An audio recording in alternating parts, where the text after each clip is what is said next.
Good morning. I'm Bill Blackburn, Mayor of Kerrville, and I welcome you to this community update. Let me tell you who you will be hearing from today. County Judge Rob Kelly, Superintendent Mark Faust of KISD, Chief Danny Smith of the Kerrville Fire Department, Gil Salinas, Director of the Kerr Economic Development Corporation, Mark Mcdaniel, Kerrville City Manager, and Charlie McCormick, President of Schreiner University. The coronavirus is called a novel virus. It is new, and people have been scrambling since January trying to figure it out. One thing we do know, it is disruptive and destructive. I want to talk this morning about how we take care of ourselves in light of all this. Yes, some of you feel barely touched by this virus from another land. I know, however, that there are people who have really been scared by COVID-19 and others who have been out of work and some who fear losing their businesses. I want to ask you some questions, and I can sound like your mother here, but I'm serious. Are you taking care of yourself, eating right, exercising, getting with friends and family? How about these?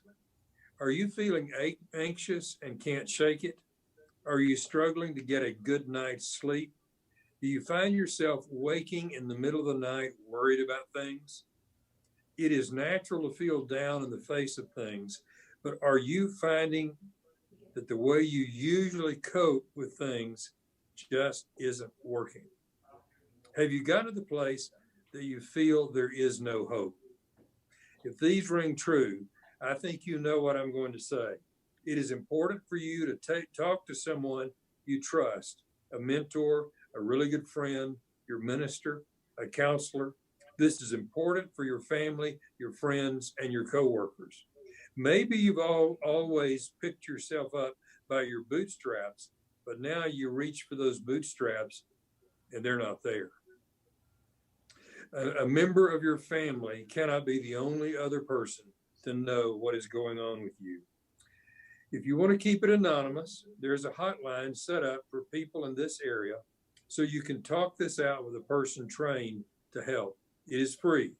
The number is 1-888-690-0799.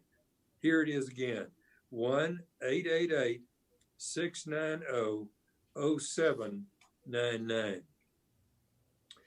One more issue, and you may wonder why the mayor is getting this personal. Going back 50 years as a pastor, a hospital chaplain, and a counselor at 2 counseling centers, I have walked through tough things with lots of people. Domestic violence is with us always, tragically. But through the stay-at-home orders and being out of work and with businesses going underwater, domestic violence is on the increase across the country. It is up 12.5% in one city, and it is up in Kerrville. What are we talking about? Where one person starts controlling another by yelling, threats, name-calling, belittling, and then often beating the other person, a spouse or a child, using fists, kicking, or an object such as a belt or a bat, or threatening with a knife or a gun. But often it starts with pushing and shoving. This is wrong, and it does not only physical damage, but psychological damage that can last a lifetime. This kind of thing is like the warning lights flashing on the dashboard of your car. Ignored, big damage can be done. Don't ignore what is being done around you and the damage that may be done. If you or another member of your family is a victim, find a way to make a call to 830-257-2400. That's a local number in Kerrville. 830-257-2400. The person abusing you will not know you called. And do not tell yourself that if you just tried harder, this would all stop. If you are a neighbor and have noticed a lot of yelling and maybe threats or pleas for help, call 830-257-2400. I know that can sound like meddling, but literally lives have been saved because of the concern of a neighbor. Week after week in this community update, we have talked about how to respond to the coronavirus. This virus has a long tail that includes people getting sick, deaths, responders getting infected, businesses hurt, businesses closed, lost income, and lots more. And that long tail includes emotional vulnerability and domestic violence. We will get through all of this, and there are amazing people and organizations in our community to help. Reach out for help today. Now I want to ask Judge Rob Kelly, County Judge, to share with us. Good morning. I have something important to share with the community, and I welcome this opportunity to be able to address you about something that's happening that's going to be a major challenge to the county. The Texas Supreme Court, who is in charge of all judges in the state, has ordered that we open up for in-person hearings and jury trials, our courtrooms, beginning June 1. The Supreme Court is the ultimate authority over all the judges in Kerr County, and we are bound to follow their instructions. Their orders are enforced through the Office of Court Administration in Austin, who have issued us an order to prepare an operations plan to be able to open the courthouse up for these in-person hearings and jury trials. In order to do that, all the judges submitted their proposed operations plan to our local administrative judge, which is Judge Emerson, who then presented them to our regional administrative judge, which is Judge Abels, which has had them approved by the Office of Court Administration. And you need to know that these are valid and enforceable orders. These are not suggestions. This is not the governor's executive order. These are Supreme Court orders that we have to follow. And we've been charged with the responsibility for protecting the public safety. This is not a political issue. This is a public safety issue. In order to do our jobs, judges have the authority to issue subpoenas and warrants and order people to appear for jury duty and compel them to come testify in hearings. And because of that power, we have been charged with the responsibility of protecting our most vulnerable population. Was there a problem? Trying to see what we've got here. Anyway, I'm sorry for the distraction. And in order to protect that most vulnerable population, we have to assure that their appearances in courtrooms will be safe. And as part of that, we have adopted a courthouse plan for Kerr County, which includes that all persons in the courtroom for any reason will wear a mask. You will be screened with your typical COVID-19 questions to make sure you will have your temperature taken before you enter the courtroom. This will be the order of the day at the courthouse. And so I apologize to those people that think that this is a political issue. It is not a political issue. This is a public health and safety issue. Now, as we face this challenge, I have good news and bad news. The good news is that our jail population has 0 positive cases. We've had them under lockdown now for a couple of months, and they have been quarantined before they've been put in the general population. And our sheriff office has done an excellent job, and Sheriff Herholzer has done an outstanding job in maintaining the safety and health of that jail. And trust me, we have vulnerable population over there, and we have people with a lot of medical issues. But with this order, what's going to happen is those inmates are now going to be removed from the safety of their quarantine jail cells and brought either to the courthouse or to the Hill Country Youth Event Center or a courtroom. I'll explain that in briefly. But they're going to leave their safe environment, and they're going to be exposed to the public, and the public is going to be exposed to them. This is going to be a very challenging experience for all of us. This is probably the biggest challenge that the county faces in this whole COVID crisis. The way we're going to do it is we're still going to have all of our uncontested hearings done remotely, Zoom hearings like I do with my docket. We're going to do that as much as possible. For our in-custody hearings, meaning that these people are inmates in our jail, We're going to conduct those hearings at our JP courtroom, which is adjacent to the jail, and they will be taken directly from their cell, the various cell blocks, brought to the courtroom in a mask. Their temperature will be taken. They're completely screened before they come in. They won't touch anything. They will stand before the court and appear for whatever legal purposes that they're there for. They will then be taken back to their jail cells. Those are for the ones that are in custody. The ones that are not in custody, that we usually have the big docket calls. Some of you may look at those as kind of cattle calls, where you have a courtroom full of people that have been charged with crimes and their witnesses and families. And we're going to conduct those out at the Hill Country Youth Event Center. The purpose is it helps us with our social distancing, which will be strictly maintained. And again, let me say, these are enforceable orders. If you do not comply with these orders, you will be at risk of being held in contempt of court. This is not like before. This is serious. And part of this is being done because we have to protect the county from liability. There is an injunction in Colorado issued by a federal judge with regard to vulnerable populations being exposed to COVID-19 and the county and the claim is that the county has been irresponsible and violated their 8th Amendment rights to no cruel and unusual punishment. These are serious claims. And so, again, it is with a heavy heart that I tell you that just when we think things are getting better, they're going to get tighter at the courthouse because we're going to have to deal with this issue. And so that's just a heads up. And by the way, I want to shout out to the sheriff again. We are incredibly blessed to have the jail in the condition that we do.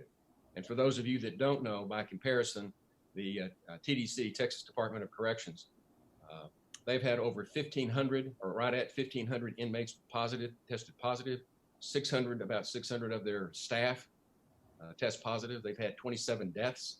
And right now, as we speak, it is completely closed down. We cannot send anybody to TDC. There are over 43,000 inmates that are in lockdown quarantine as we speak. And Kerr County has 0.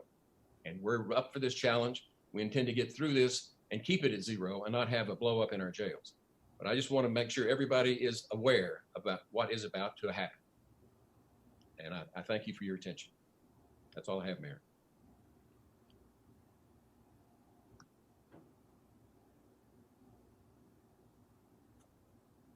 Thank you, Judge Kelly. And now at this time, we're going to hear from Superintendent of KISD, Mark Faust.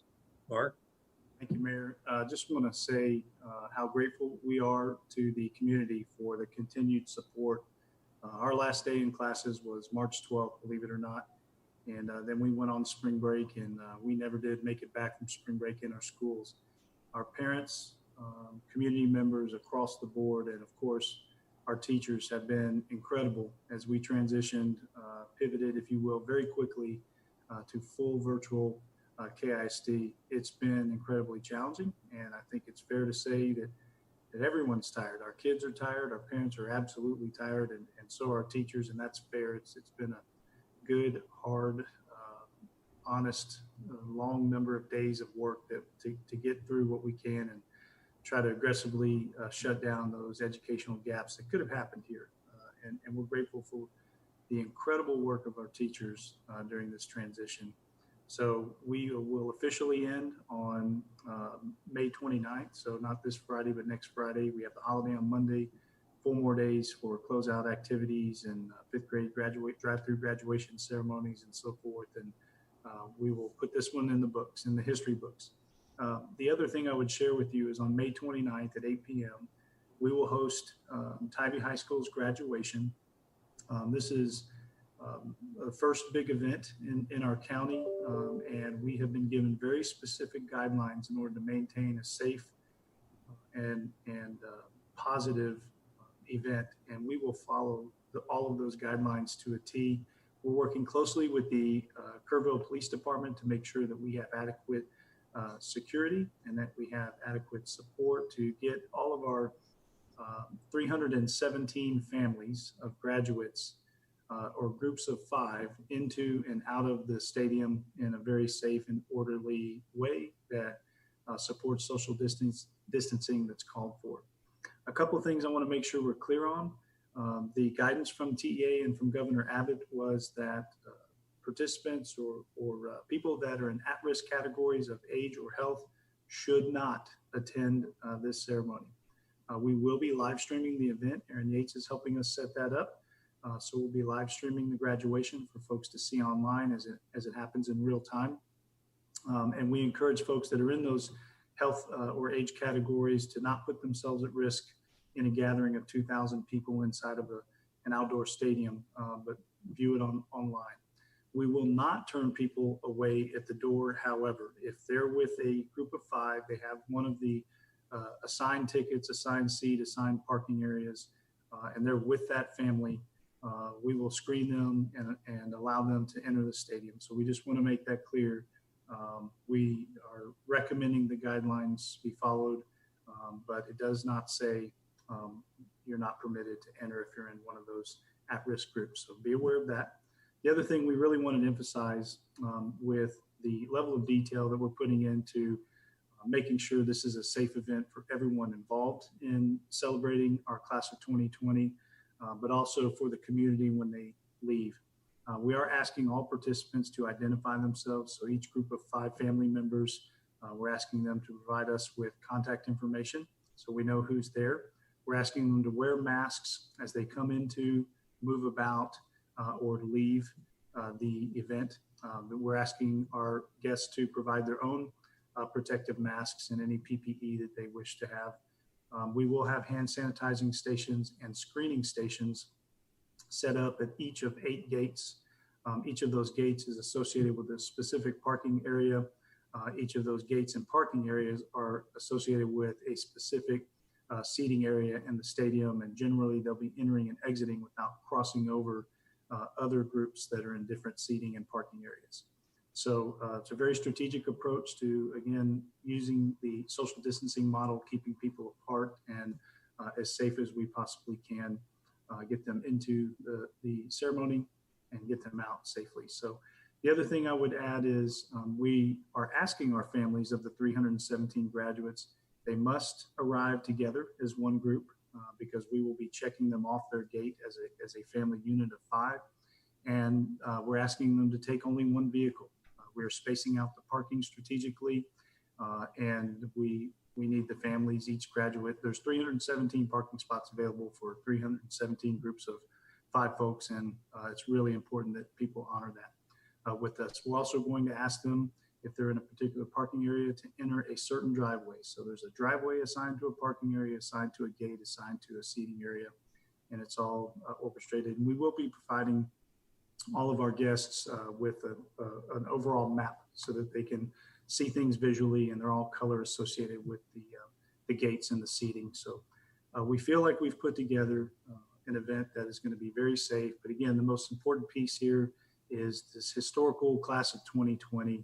They've lost a lot through COVID-19, and we're pleased. We feel blessed to be able to provide this ceremony and this celebration for this group of kids. So that's all we have for now, Mayor. At another date, we'll be able to share information about summer feeding programs continuing through June and our summer school activities, but we'll wait till next week on that. All right, thank you very much, Dr. Faust.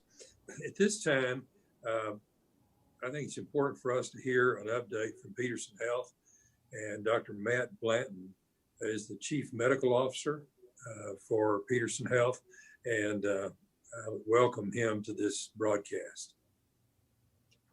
Good morning, Mr. Mayor. Yeah, I'm standing in for Corey Edmondson. He had to be at a board finance committee meeting. So thank you all for having me. The case update for Peterson is that we've tested 801 patients. We still have 16 tests pending, and Kerr County, as everybody knows, stands currently at 11 positive cases, with 10 of those being recovered. We have no positive cases of COVID-19 in our hospital at this time. We continue to screen and test at our urgent care clinic located over on Junction Highway. And we are averaging between 20 and 25 patients per day being tested at that location. We still require symptoms compatible with COVID-19 and a doctor's order to test, and it's best if the patient calls for an appointment.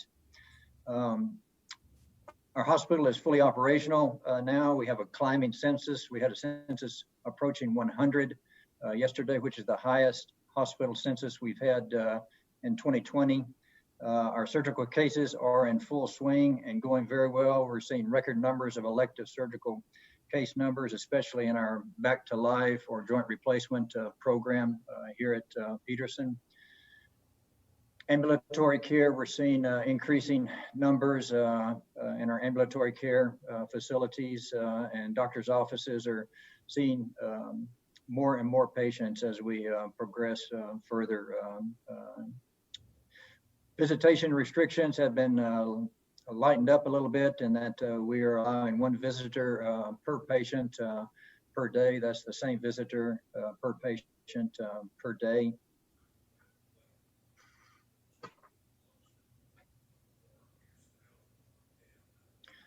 That's all I have for the group at this time. I'm happy to answer any questions anybody might have, sir. Any other participants have questions for Dr. Blanton? If not, thank you very much, Dr. Blanton. Appreciate it. At this time, I want to hear from Chief Danny Smith, our fire chief. Thank you, Mayor, and good morning. I'll start with, as Dr. Blanton has shared with the group, we now have our 11th confirmed case in Kerr County. That person reported to the Peterson Emergency Department on May 17th. The individual resides in Kerrville and had conducted recent travel to San Antonio. They're now quarantined at home with family members that they've had close contact with. Moving on from there, an update on the community is aware that we've had the National Guard in the county on 3 separate dates conducting COVID-19 testing. And I want to give you the results of those test dates. On May 2nd, the National Guard conducted a total of 107 tests, 2 positive results, 105 negative results. May 2nd is complete, those test results. I think I reported last week that the May 8th test results were complete, and just want to follow up on that. Total of 116 tests conducted on May 8th, 0 positive results from that date.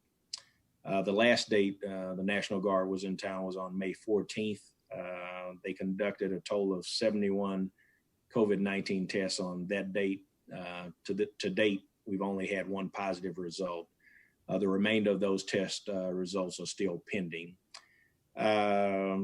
To give you a snapshot of what the week looked like last week, May 10th through May 16th, CPL, the local testing lab, conducted a total of 319 COVID-19 tests. We've received 0 positive results last week. You may be aware or have heard that last week the governor's office requested that the fire service lead the effort to conduct COVID-19 testing of all staff and residents in nursing homes. The City of Kerrville has 5 licensed nursing homes. There are none in Kerr County. And we kicked off that testing of the staff and residents of the nursing homes on May 17th. Brookdale was completed. So far, we have gotten no positive results from the Brookdale testing. We conducted the testing at Alpine on May 20th. We have Hilltop scheduled for today. We're doing them May 21st.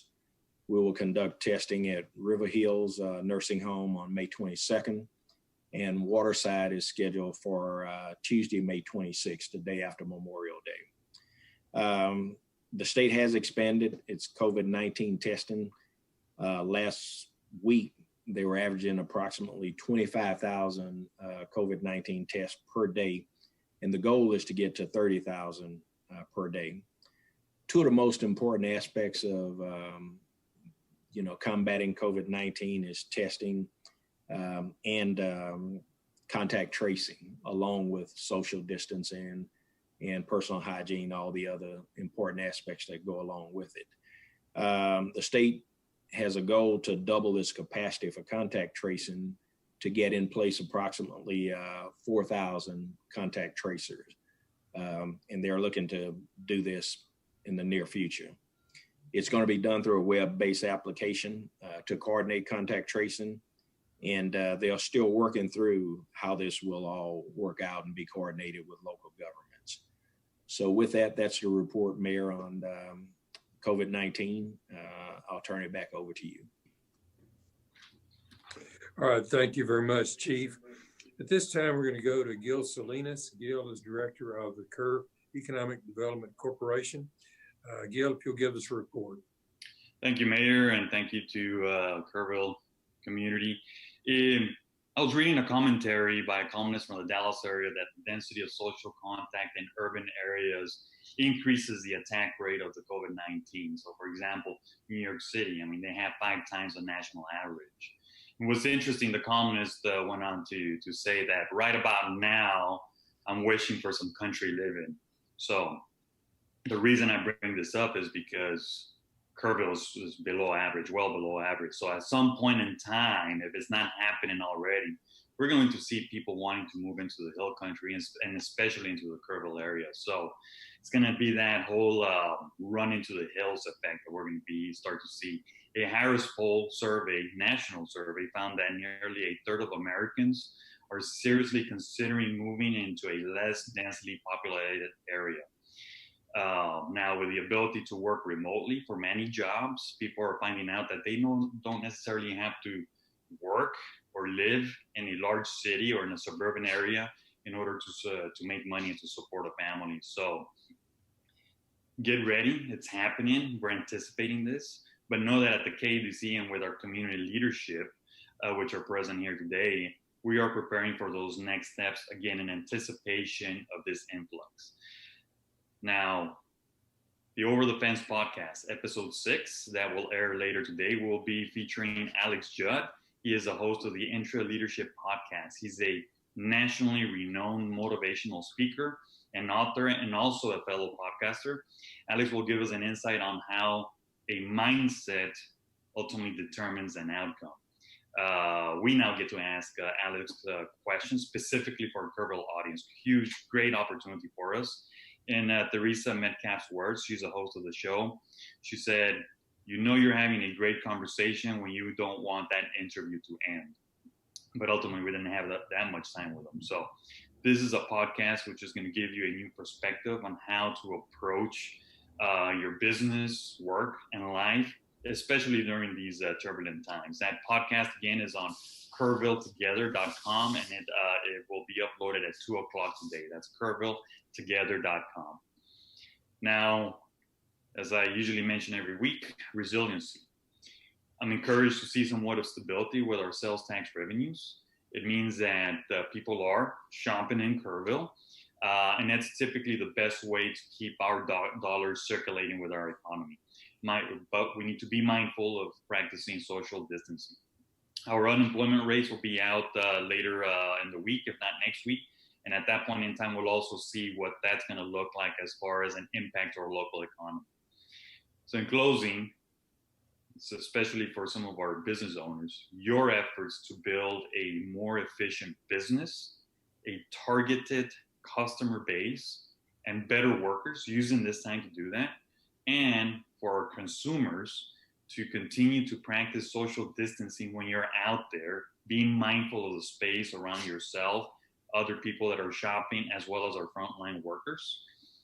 This is going to be the key to building a better and a more resilient Kerrville economy. So it's our job now to continue to keep this momentum going. So, and like the judge was saying, I mean, we're already going to see more people out and about as courts are going to be opening up. The superintendent mentioned the graduation ceremony. So we need to be mindful of that. Let's continue supporting our local shops, thank our frontline workers and our business owners, and let's keep Kerrville Main Street alive. Thank you, Mayor. Thank you, Gil. We appreciate all that you're doing. And so good morning, everyone. I'm Mark Mcdaniel, City Manager for Kerrville. And I appreciate the opportunity to share with you the latest round of openings that we've heard for the governor phase 2 reopening. So I'm just going to go over the ones that really apply to Kerrville. A lot of them would not have applied to Kerrville, but first of all, people over age 65 or with a compromised immune system are still strongly encouraged to stay at home as much as possible. If there's a need to get out and obtain essential services and goods, then please practice that social distancing that we all talk about, and proper sanitation or hygiene, and a mask is also encouraged. Child care facilities open Monday with the announcement of additional openings so that people could go back to work and have a place to take their kids. So those child care facilities are open with prescribed precautionary or protective guidelines. Bars and similar establishments starting today are able to operate at 50% capacity with particular guidelines regarding distancing, gathering, even dancing, and how beverages are served. So it'll be a completely different environment. I know that those bars in town are already working on that. We've been out to speak with them. Our inspectors have, to help them in any way we can. So I know that they'll welcome your return, but expect a little bit different setup. Rodeos and equestrian events, we have those here in Kerrville and Kerr County. They may operate at 50% capacity starting today, but not larger gatherings such as county fairs are permitted at this time. Amateur sports are allowed if there's no access to the public for now. Youth camps can start up May 31st under measures provided by the Texas Health and Safety Code. And I know that the judge and his folks, or county judge and his folks, are very much on top of that, have been in communication with our camps. And they are getting well organized to accept folks coming in. Youth sports programs can begin practice on May 31st, but no competition until after June 1st. And then again, only according to prescribed social distancing and sanitation guidelines.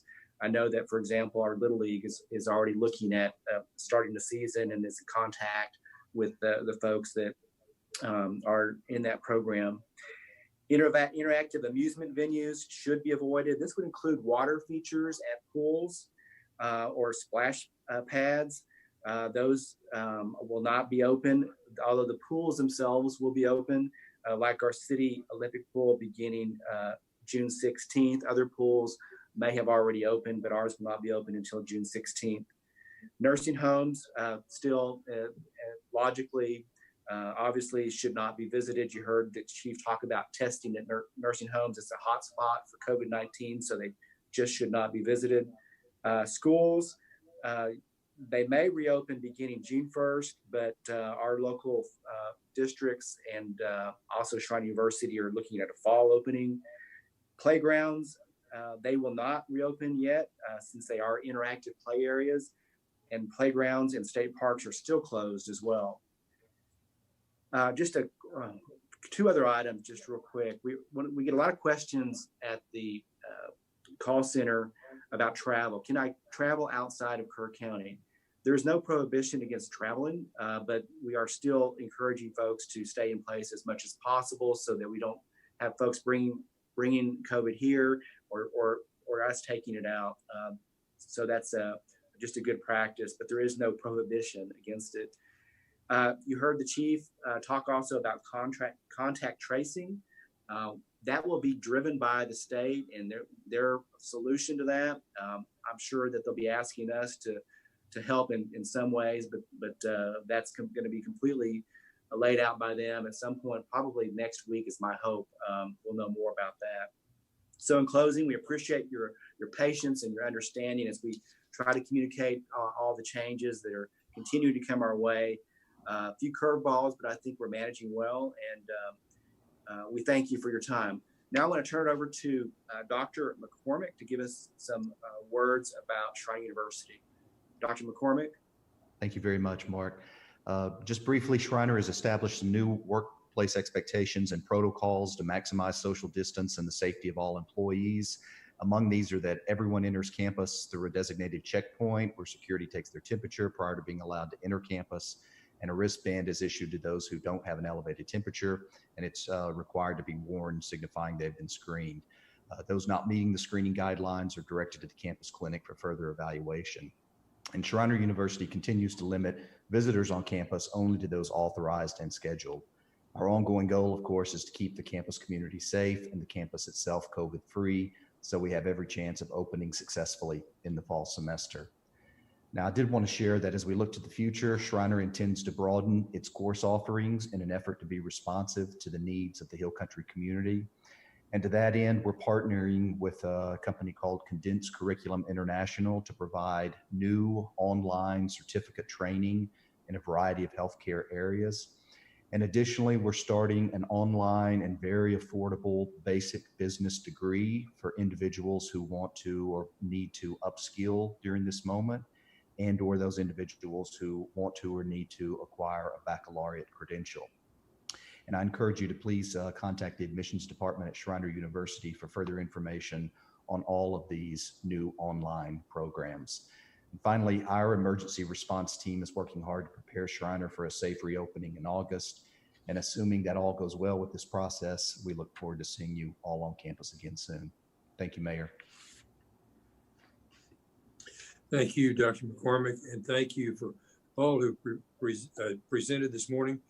We trust that this is helpful to the community as you find information about what is going on in a whole variety of things in the community and plans that have been made. Thank you for your attention. Please be safe out there. Thank you.